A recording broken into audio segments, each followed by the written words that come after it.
your fresh and unbiased voice in American politics. Hey guys, welcome to another video, Purple Political Talk here. In today's video, we're going to be taking a look at the 2020 United States presidential election as of November 1st, 2020, and take a look at the most recent electoral map and where do I think this electoral map will fall on election night and how it will look for the 2020 presidential election. Before we get started, please remember to like, subscribe, and turn on post notifications to be up to date with our latest content. So let's get started. At this point in time, we're starting to get into the last couple of days of election day. The election is now in 3 days. And this map is probably going to be close to or somewhat close to what the actual results that we see on election day are. Simply because we're just so close and we have a lot of the background information for what could happen for this election. So right now we're generally seeing the Democrats doing pretty well in their states. They kind of come back in and won like those states by safe margins, and even in some cases they're going into some states that were previously somewhat contested and bringing them into the safe column. And I mean, there's many examples of this. For example, the state of New Mexico is one of them. And we're seeing those examples in states that were more contested all across the nation. And if the Democrats are not winning them by safe margins, they're doing a pretty good job at winning them by likely margins. And this gives the Democrats a lot of depth in their electoral map. What do I mean by this? At this point in time, since the Democrats have so many options to go through and win the election in so many pathways, truly, they have a plan A, B, C, D, E, F, G. While the Republicans cannot boast the same plan or depth in the plans, they still have their pathways. And at this point in time, I think the Republicans are doing considerably well considering how low they've been throughout this election season. And I think it's something that we must understand. The Republican Party has somewhat come and surged a little bit over the last couple of days. And President Donald Trump is closer to get re-election to what any point that we're seeing from this election. If you look at polling data that is pretty much, if you take polling data that's from both sides, you weigh it out like the RCP average, Donald Trump is doing pretty well in some of these states. It's just that since sometimes we use other polls like 538's polling averages, we cannot see that because at this point in time, it's something that since you don't have those polls from both sides balancing things out, it's something that it's going to be hard to see. However, at this point in time, you could say that the Republicans have 113 safe electoral votes in states where they would be winning by a margin of 15% or more, and the Democrats have 190. So here we can just start to see where this election is headed. The Democrats really have a very big advantage when it comes to the electoral map.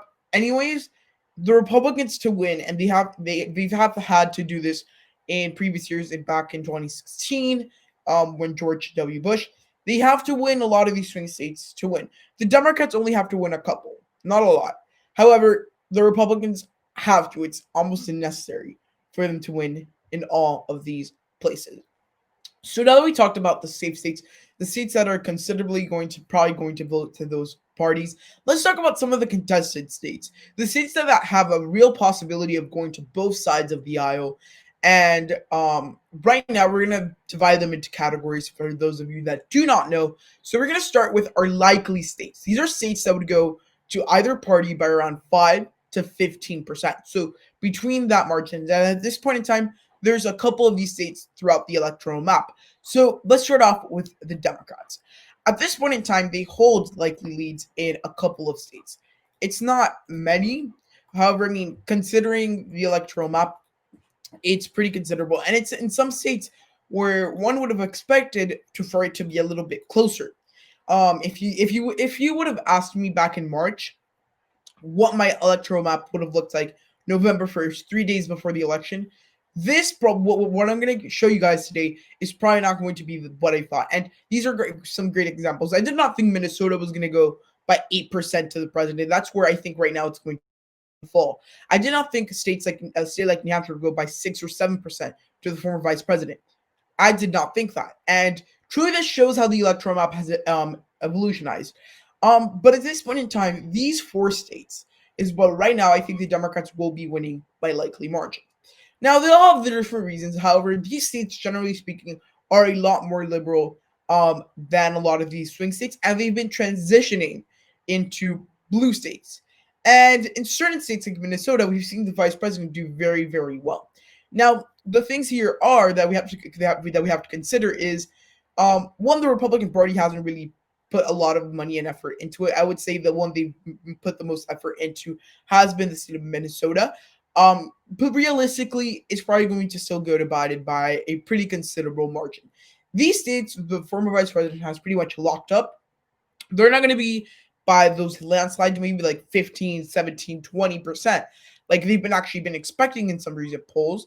However, at this point in time, it's something that we could see the Democrats win by 7% margins, which again is pretty strong considering this election. So those are the states which right now I think the Democratic Party will be winning by likely margins. Now, talking about the Republicans, they really have only a couple of these states. At this point in time, I would say the only states that fall in this column are the states of Montana and the state of South Carolina. At this point, that is it. These are 2 states that throughout election season, they were part of a bigger group of states that were solid red states in the past. They have a lot of Republican DNA that started to narrowly edge a little bit and scoot a little bit into like the contested column.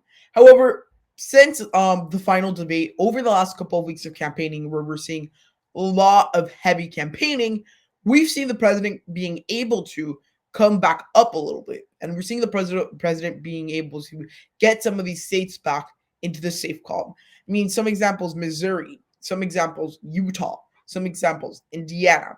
Those are some of the states that we're seeing that were part of this likely column for the Republicans, but now they move back to the safe column. However, these 2 states are the only ones right now, and it's truly because we have changing demographics in South Carolina, and the president is somewhat popular in Montana. He's not the most popular. There's a lot of Democratic momentum because of the Senate candidates and Senate and governor races there.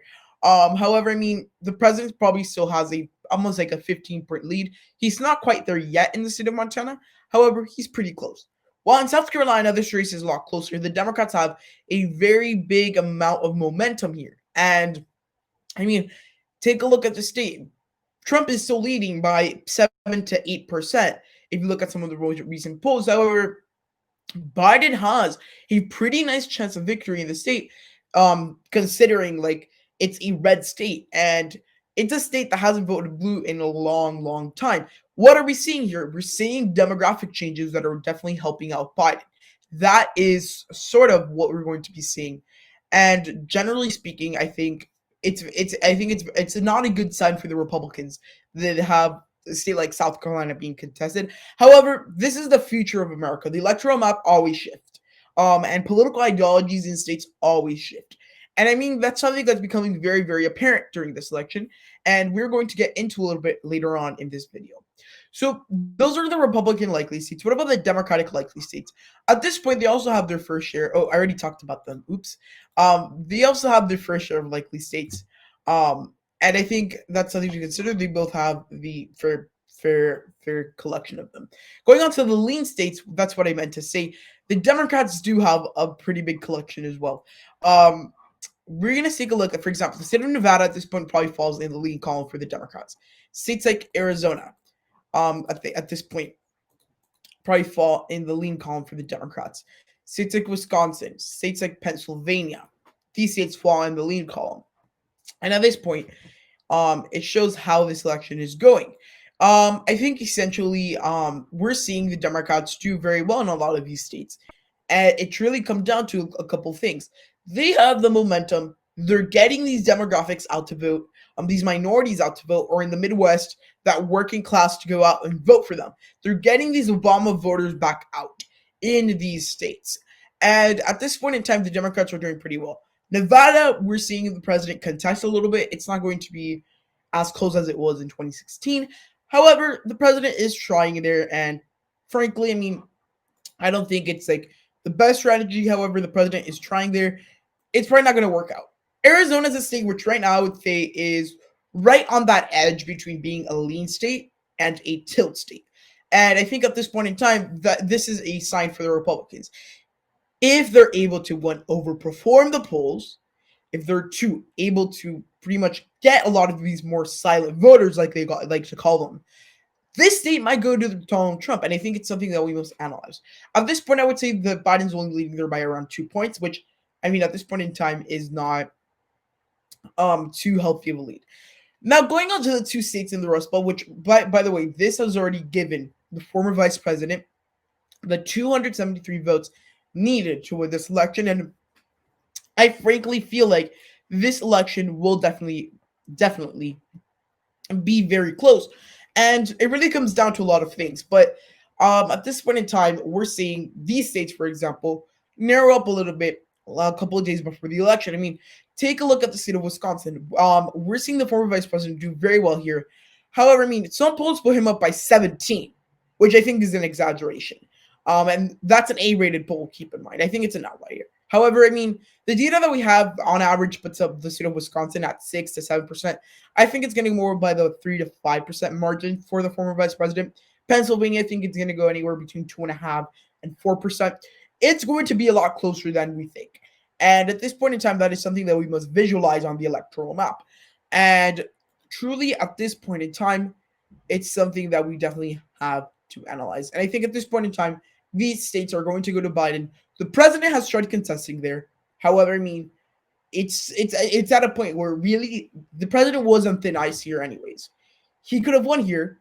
However, he would have asked to expand his 2016 numbers essentially or lose very little of them.